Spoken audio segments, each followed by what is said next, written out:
Corrupción política es la acción y efecto de corromper, de acuerdo a la Real Academia Española.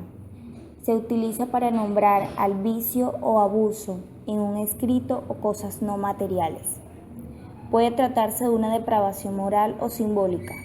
Es la práctica que consiste en hacer abuso de poder, de funciones o de medios para sacar un provecho económico o de otra índole. La corrupción es omnipresente, persistente, abrumadora y además oscurantista. La cifra oscura de la corrupción es enorme, con seguridad más alta que la mayoría de los delitos. A pesar del goteo constante de casos de corrupción que nos ofrecen los medios, estos casos declarados presentan una cifra muy pequeña comparados con la corrupción real. La escasa legislación limitativa y supervisora del uso de los dineros públicos y la condición humana fomentan el crecimiento de la corrupción. Todas las personas son en principio honestas, pero es difícil resistir la tentación cuando el tentado ve ante sí un horizonte claro de impunidad. Más aún si conoce la impunidad de algunos corruptos.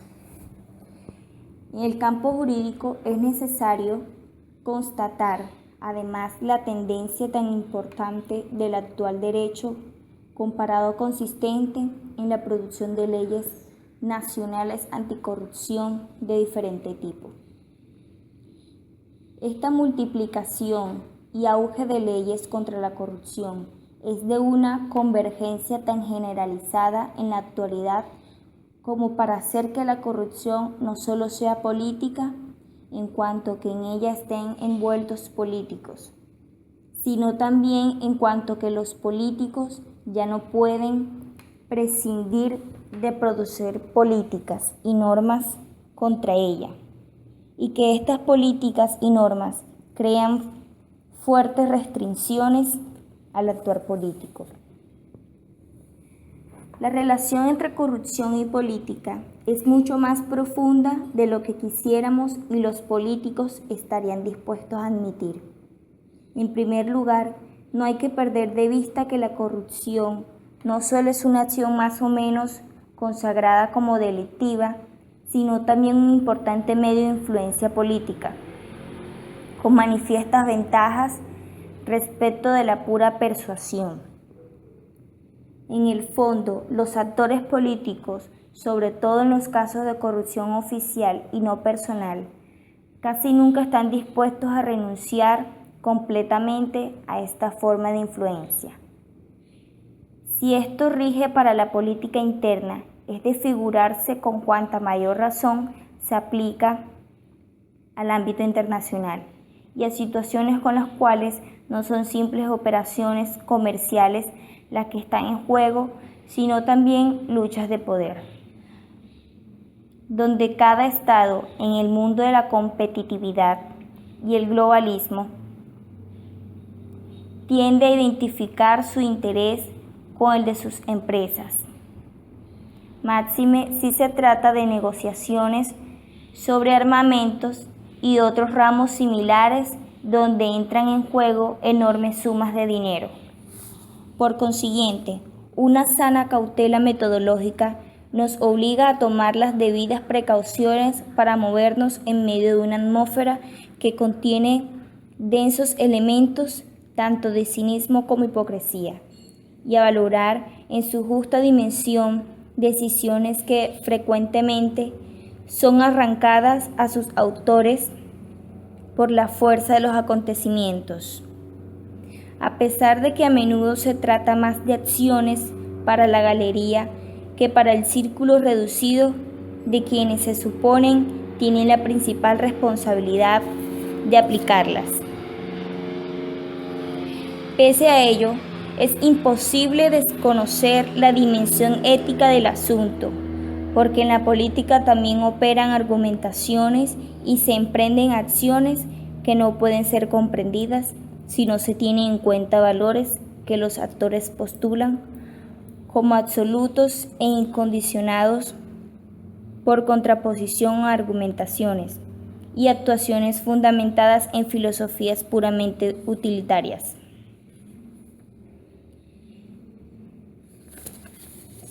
Otro punto de vista muy fértil aportado por esta corriente es considerar la corrupción como un caso especial del problema agente principal, consistente en que toda autoridad, asamblea de accionistas, directiva y pueblo soberano se confrontan con la dificultad de lograr que el agente ejecutivo, empleado y representante actúe teniendo como mira los objetivos e intereses de los principales y no los propios de la gente.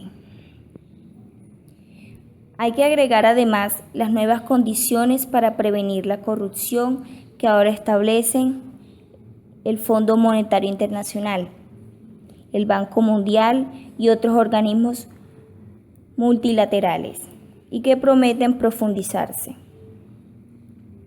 Todo esto se somete a los estados y a sus dirigentes al riesgo de un cierto desprestigio de no acompañarse al ritmo internacional anticorrupción, como ocurre en aquellos países donde montan paraísos fiscales, los que conservan exoneraciones o disposiciones acomodadísimas respecto de los sobornos en el extranjero.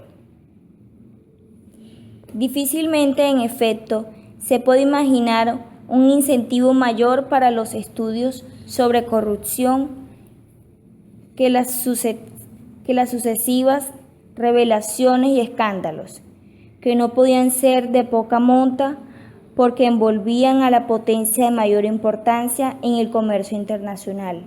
De esta manera, el tema se convirtió en un objeto inescapable de estudio, pero a su vez se revelaba también que en otras legislaciones de países de mayor desarrollo no solo se prohibía, sino que se incentivizaba fiscalmente la obtención y de contratos de exportación mediante sobornos a los políticos y funcionarios extranjeros. De esta manera, la atención académica creaba un clima de opinión adverso a la tolerancia y a la importancia de las acciones políticas emprendidas. Mostraba la relevancia del nuevo objeto de estudio. Les habló Luz Enid Valdés. Buenos días, les vengo a hablar sobre la corrupción política, sus tipos y causas. En la corrupción política existen diferentes tipos, como podemos encontrar la corrupción blanca, que es la corrupción que es consentida y admitida por la sociedad. La corrupción gris, que es la que unos consienten y otros rechazan. Y la corrupción negra es la que todos rechazan. Dentro de todas estas corrupciones también podemos encontrar la corrupción pública, que es el uso de la función pública para la obtención de beneficios personales, familiares o grupales en detrimento del patrimonio público. Está la corrupción de tipo un poco más cerrada, que sería corrupción individual, donde la hace una sola persona y es para beneficio de este. Está la corrupción institucional, que es aquella cuando alguna institución comete algún acto de corrupción,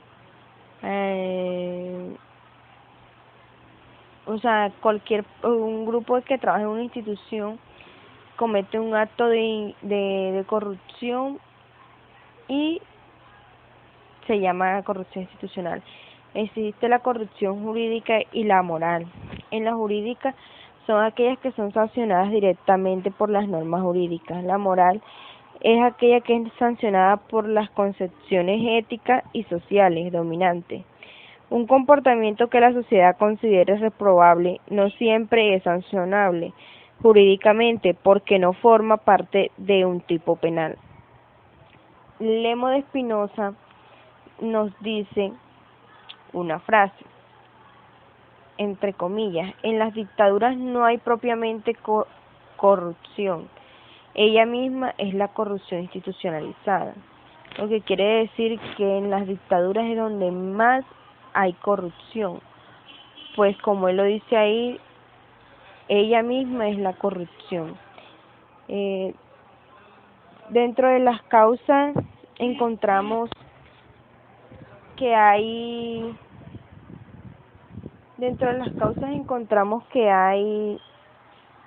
tres: por tipo económico, tipo social y tipo político.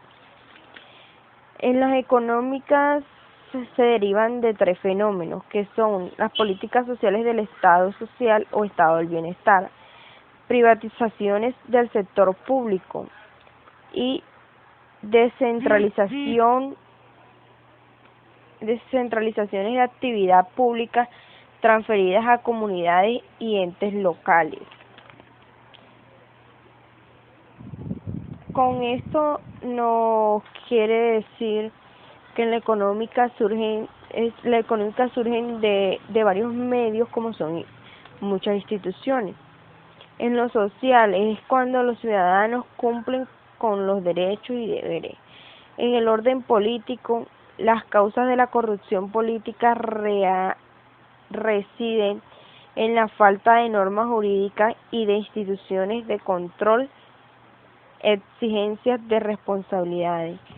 Como decía en la corrupción jurídica, ellas se rigen por ciertas normas. Aquí en lo político de pronto conlleva de que no existen las suficientes normas para que los actos de corrupción política sean sancionados. Entonces esto lo que conlleva es como a que se creen las normas necesarias y las instituciones para que las personas que cometan este acto contra la sociedad o contra una institución sean judicializadas por la corrupción jurídica. Hay unas propuestas contra la corrupción política, que son la independencia y la autonomía de los poderes públicos, no interferencia de unos poderes en otros, y en la independencia e imparcialidad del poder judicial. La conciencia y práctica de la moral pública ciudadana. Esta es de orden ético y sociológico. No puede ser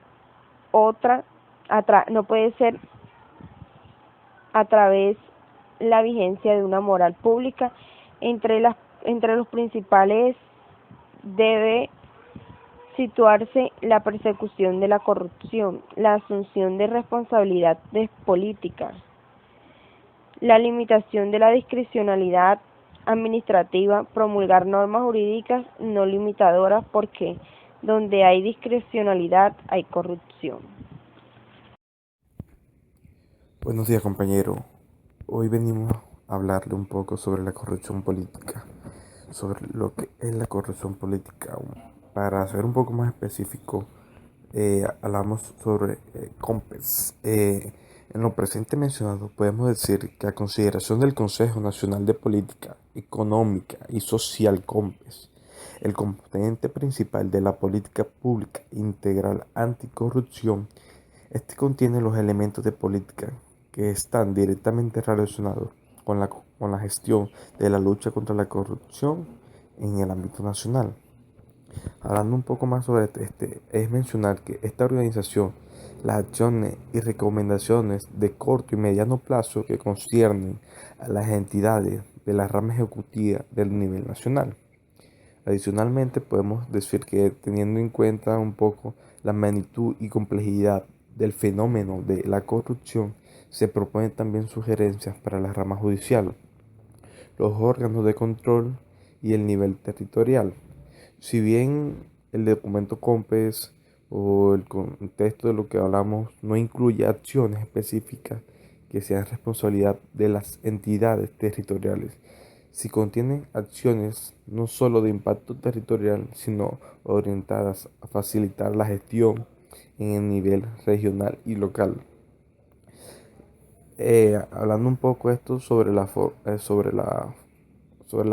formulación de la PPI, fue liderada por la Secretaría de Transparencia de la Presidencia de la República y el Departamento Nacional de Planeación, con el apoyo de la Agencia Presidencial de la Cooperación Internacional de Colombia. También un poco sobre el soporte técnico del Programa de las Naciones Unidas para el Desarrollo, en el marco de un convenio de cooperación técnica firmado en el 2015 de junio de 2012. Este documento,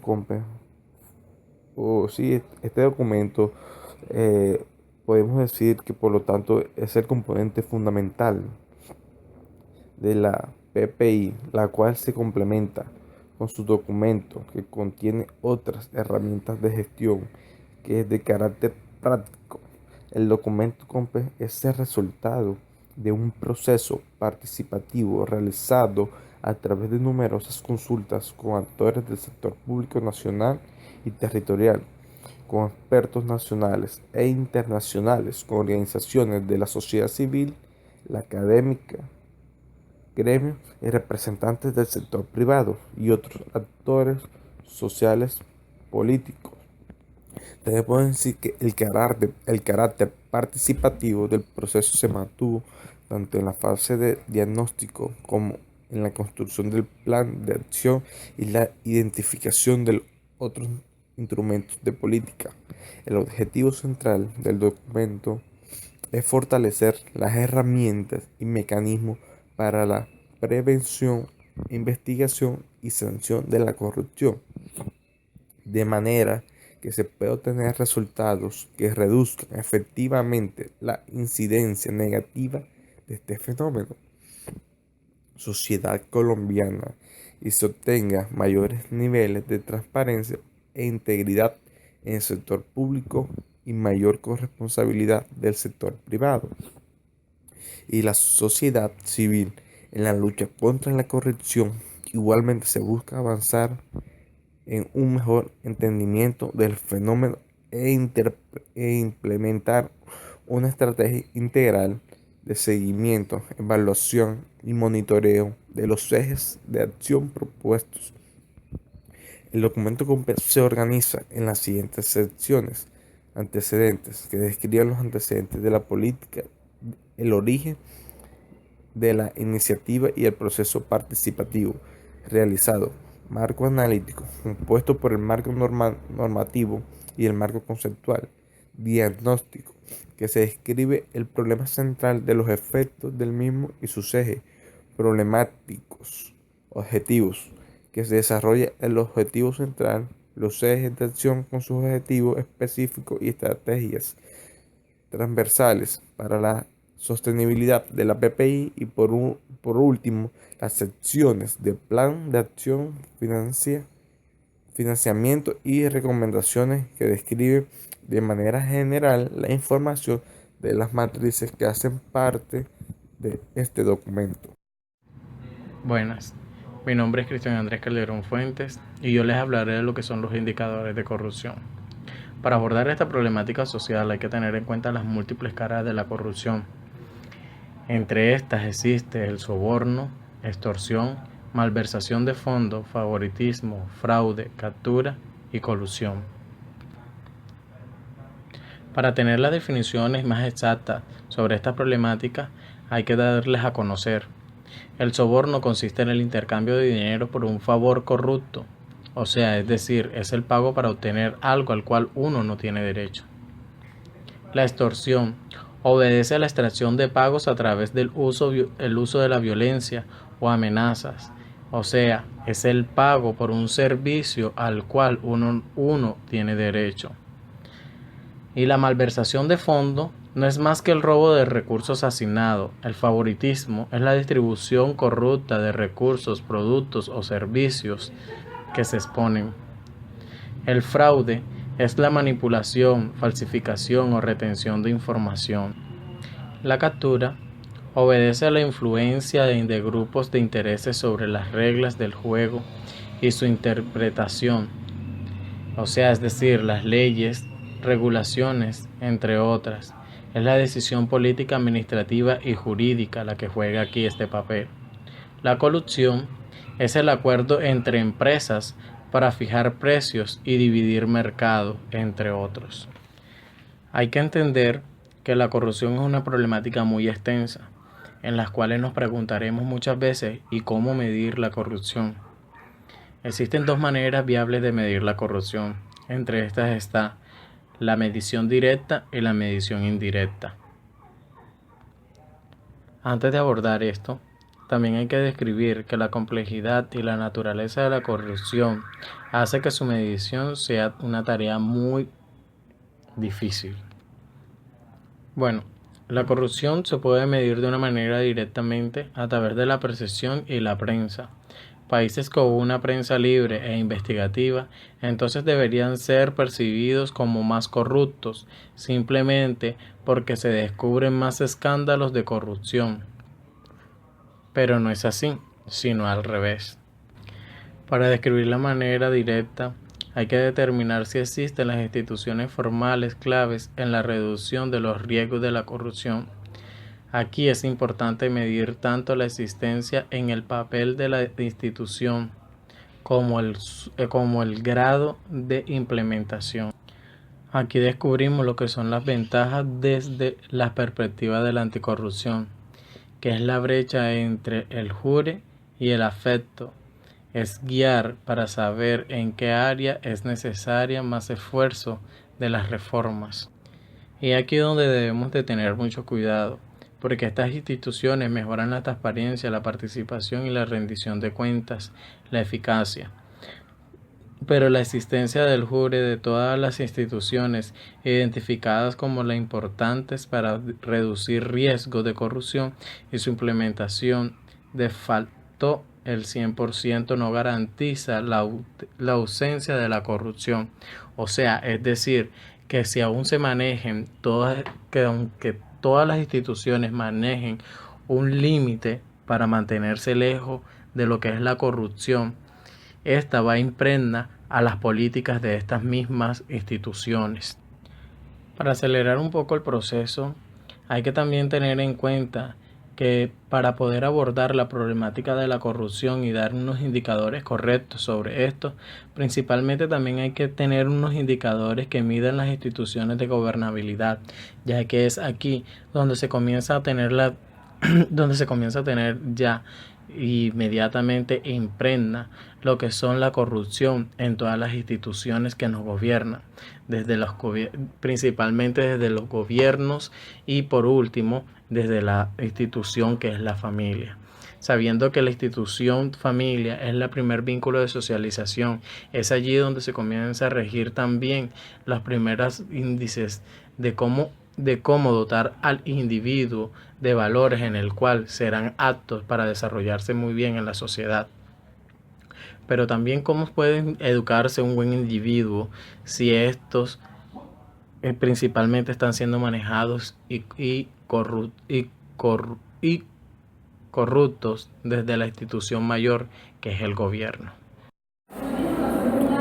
Para finalizar, hablaremos un poco de la corrupción política y pública en Colombia. Tomaremos como referente los informes de Transparencia por Colombia, Transparencia Internacional y el programa gubernamental Urna de Cristal. Para el año 2013, Transparencia Internacional nos da un informe en el que Colombia se encuentra ubicado o posee el puesto 94 de 177 países estudiados y 18 de la región latinoamericana. Este informe es calificado de 0 a 100. Colombia obtiene 36 puntos y aún así se encuentra muy por debajo del promedio general de la región latinoamericana, que es de 45 puntos. Dos de las causas que llevan a que Colombia tenga este puesto son la ineficacia para castigar a los corruptos por parte de los órganos judiciales y las prácticas de abuso del poder en todos los niveles del sector público. Para este estudio Transparencia Internacional utiliza el IPC, indicador de percepción de corrupción, con el que se mide los niveles de percepción de corrupción en el sector público, basándose en estudios generalizados realizados a ejecutivos y analistas de riesgo. Ya en el 2014, el Índice Barométrico de las Américas en su informe revela que Colombia sigue siendo uno de los países donde más percepción de corrupción hay, especialmente la corrupción política. En dicho informe, Colombia asciende a 79.6 puntos en una escala de 0 a 100, siendo el segundo país con mayor corrupción en América Latina, de los 25 que fueron estudiados. Dado que donde 0 es el menos corrupto y 100 son los que poseen el índice más alto de corrupción. Es muy importante regular, revisar y mirar cómo es el proceso y si a su vez este proceso es de transparencia o de corrupción en las entidades gubernamentales. Por tal motivo, Transparencia por Colombia se ha encargado de realizar este control a través de su estudio, en el cual tanto contralorías como gobernaciones y alcaldías son estudiadas para mirar el índice de riesgo de corrupción que poseen las mismas. Este índice o este análisis arroja que son las contralorías las que se encuentran más propensas a sufrir situaciones, problemas de corrupción, tanto políticas como generales, por encima de alcaldías, gobernaciones y todas las demás entidades estatales. El estudio fue realizado a 26 ciudades capitales, 13 municipios pequeños, 32 gobernaciones y 32 contralorías. Dicho estudio arrojó o se encontró en él que las contralorías son las más propensas a sufrir problemas de corrupción en relación a las gobernaciones y las alcaldías, es decir, que el ente regulador es el que es más propenso a ser corrupto que el regulado. Cabe recordar también que la Contraloría es la que se encarga de que los recursos territoriales sean distribuidos, manejados de manera equitativa y transparente dentro de todos los sectores que hacen parte de un territorio determinado. Las Contralorías obtuvieron un promedio general de 55 puntos sobre 100, es decir, que el 56% de las Contralorías estudiadas se encuentran en un nivel alto y muy alto de riesgo de corrupción, mientras que las gobernaciones y los municipios tuvieron índices o cifras de 59 y 57 puntos respectivamente. Las gobernaciones con el índice más alto, es decir, las más propensas a sufrir problemas o situaciones de corrupción, son las de los departamentos de Putumayo, Guajira, Caquetá, Guainía, Vaupés y Chocó. Y los municipios más propensos a enfrentar situaciones de corrupción son Puerto Carreño, Quibdó, Leticia, Sincelejo e Inírida. La tendencia a sufrir situaciones o problemas de corrupción en estos municipios, gobernaciones y procuraduría está dada por una serie de factores en las que se exalta el diseño o el mal diseño de las políticas públicas y la debilidad de la gestión, y al mismo tiempo la mala preparación de los miembros o funcionarios públicos que hacen parte de estas entidades gubernamentales. Para realizar este estudio se utilizó el ITN, Índice de Transparencia Nacional, el cual es utilizado para mirar o analizar las condiciones que tienen las instituciones para favorecer la transparencia y controlar los posibles riesgos de corrupción política, pública y estatal. Algunas de las causas que generan la corrupción política e institucional o pública en Colombia son las instituciones débiles, la falta de denuncia, la falta de protección a los testigos y la falta de información. A los colombianos nos falta o tenemos unos retos que afrontar para fortalecernos en materia de protección ante los procesos de corrupción que se presentan en nuestro país. Y algunos de los retos a superar son volver a poner la corrupción de primera en la agenda pública, reprimir la cultura del atajo y la ilegalidad, ser más estrictos con el cumplimiento de la legislación existente, consolidar un sistema de pesos y contrapesos, estimular a la comunidad al cuidado de lo público, crear una cultura de control político a los gobernantes que se eligen, entre otros.